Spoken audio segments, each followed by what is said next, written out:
થરા શ્રીગઢ વિદ્યા મંદિર ખાતે જાતીય શિક્ષણ, જાતીય રોગો, HIV એડ્સ અને હિપેટાઇટિસ બી અને સીની જાણકારી અને જાગૃતતા અંગે કાર્યક્રમ યોજાયા.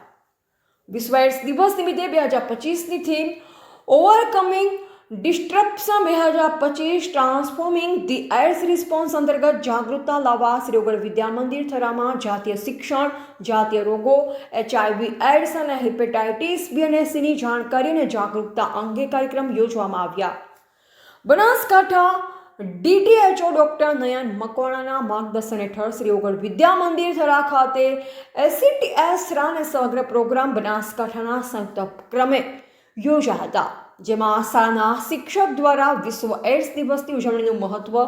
તરુણોને અને તરુણીઓને કાર્યક્રમની સંક્ષિપ્ત માહિતી આપી, જેમ કે HIV ads,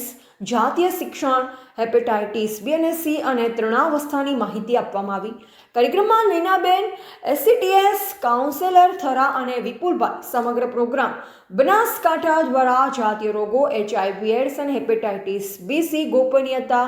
window period counselling, HIV testing, લક્ષણો થવાના કારણો, બચવાના ઉપાયો, ગેરમાન્યતાઓ, HRTની સારવાર અને ટોલ ફ્રી નંબર 1097 અંગે વિસ્તૃત માહિતી આપી અને HIV એડ્સ જાતીય રોગો વિશે થયેલ પ્રશ્ન અંગે ચર્ચા કરવામાં આવી.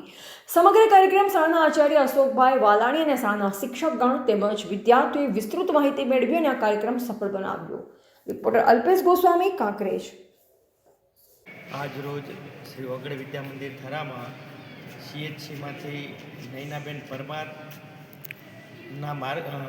નેજા હેઠળ શ્રી ઓગળ વિદ્યા મંદિરમાં વિદ્યાર્થીઓને એડ્સ અંગે માર્ગદર્શન આપવામાં આવ્યું. એડ્સ કઈ રીતે ફેલાય છે, એડ્સ ફેલાતો અટકાવવા માટે કયા પ્રકારની સાવચેતી રાખવી પડે એ વિશે સમગ્ર ધોરણ 11 અને 12ના બાળકોને માર્ગદર્શન આપવામાં આવ્યું અને જેનાથી લોકો એટલે કે બાળકો પણ પોતાના પરિવારમાં, શહેરી મહોલ્લામાં, શહેરમાં કે પોતાના ગામમાં ક્યાંય એડ્સગ્રસ્ત વ્યક્તિ દેખાય તો પછી એના